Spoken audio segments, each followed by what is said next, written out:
There are places where reality breaks, where the rules stop making sense. And tonight, I'm going to show you 3 of them.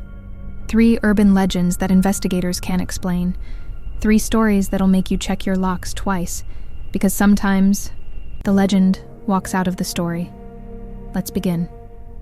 In 2019, a park ranger found something that shouldn't exist. A staircase, in the middle of the forest, leading to nothing. It's carpeted, perfectly clean, like someone just vacuumed it yesterday. But here's the thing, it's been there for decades, and forest rangers have a rule about it. A rule they don't break. Ever. Never climb the stairs. Because every ranger knows what happened to Daniel Chrisman in 1997. Daniel was doing a routine patrol in Maddock, Oregon when he radioed in. There's a staircase out here, right in the middle of Sector 7. Should I check it out? Dispatch told him no, told him to mark it and move on. But Daniel was curious. His next radio call came in 4 minutes later, but it wasn't Daniel's voice. It was a child, singing. Ring around the rosy, pocket full of posies. Then the radio went dead. They found Daniel 3 days later, at the top of the staircase. But here's what made veteran search and rescue quit their jobs. The staircase is only 8 steps tall. Daniel was found 40 feet in the air, sitting on a step that doesn't exist. Since then, rangers have documented over 200 staircases across North America. All identical, all perfectly maintained, all in places no construction crew could reach. And here's the rule every ranger learns on day 1. If you see a staircase, you mark it, you report it, you walk away. Because the people who climb them don't come back the same. Some come back speaking languages they never learned. Some come back with memories of lives they never lived. And some come back missing pieces, a finger, a tooth, a memory of their own name. The Forest Service won't talk about it. There's no official documentation. But on ranger forums, in deleted posts and archived threads, they all say the same thing. The stairs aren't leading up, they're leading down. And whatever's at the bottom, it's been waiting a very long time. That's legend number 1. But if you think that's disturbing, wait until you hear about the exit that appears in movie theaters. In 2003, a movie theater in Phoenix installed new emergency exits, 8 of them, but employees kept seeing a 9th. It appears in different locations, sometimes between exits 3 and 4, sometimes at the end of the hall, always marked exit 9 inches in glowing red letters, and it only appears after midnight, March 14th, 2003. Closing manager Sarah Chen is doing her final walkthrough when she sees it. Exit 9, at the end of the East Corridor. She'd worked there for 6 years. That exit had never been there before. She should have left, should have clocked out and gone home. But Sarah had a problem. She was curious. She pushed open exit 9.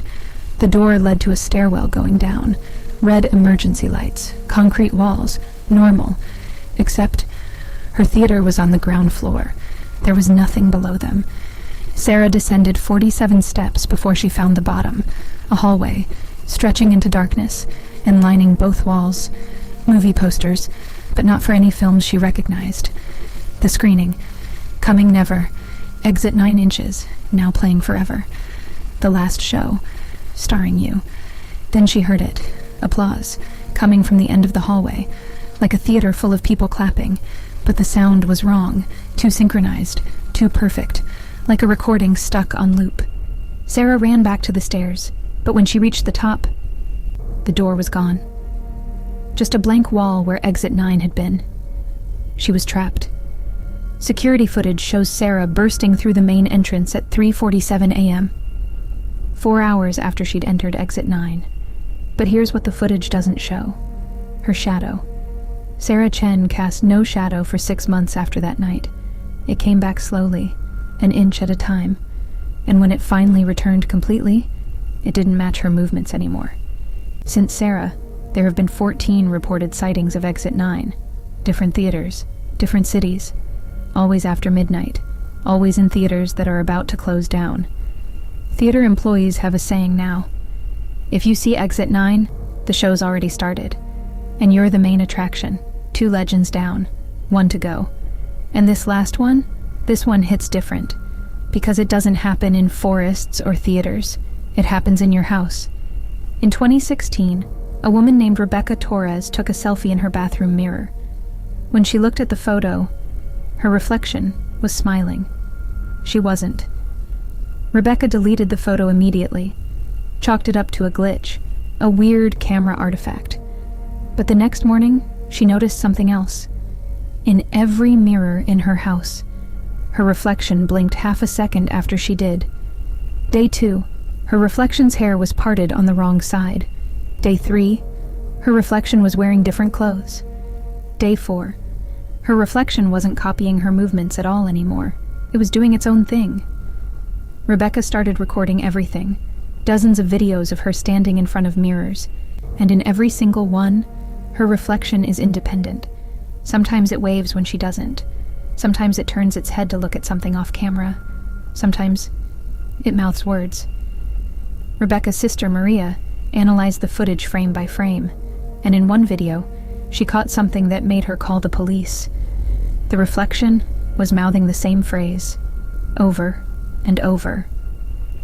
"Let me out."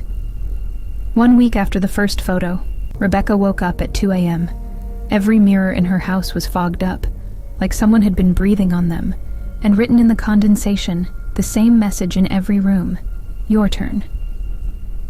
That morning, Rebecca's reflection finally matched her movements again, perfectly synchronized, exactly the same.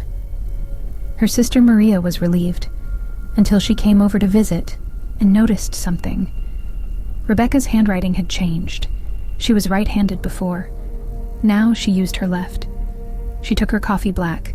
Now she loaded it with cream and sugar. She laughed at different jokes, flinched at different sounds. Maria confronted her. "You're not Rebecca, are you?" And her sister, the thing that looked like her sister, smiled with too many teeth and said, "She's where I was, and she's going to stay there." Maria filed a missing persons report. But how do you report someone missing when they're standing right in front of you? Since Rebecca, there have been 47 documented cases of reflection displacement, all following the same pattern. First the delay, then the independence, then the switch. And here's what keeps investigators up at night. They can't tell who's real and who's the reflection. Some people report their loved ones acting strange. Different preferences, different mannerisms, different memories. But when questioned, these people pass every test. DNA matches, fingerprints match, dental records match. They are the person they claim to be. Or at least, they're in the right body. Psychologists have started asking new patients a screening question. Do you remember a time when your reflection didn't match? If they say yes, the session ends immediately, because the one rule everyone agrees on: you never treat someone who came back through the mirror. You just keep your distance and hope they don't look at you too long. 3 legends, 3 places where reality tears at the edges, the stairs that lead nowhere, the exit that appears from nothing, the reflection that isn't you. And here's the thing about urban legends. They don't stay in the story. They leak out. They find you. So tonight, when you're alone, don't climb any staircases you find in the woods. Don't go through exits that shouldn't exist. And whatever you do, don't look too long at your reflection, because it might look back, and it might not look away.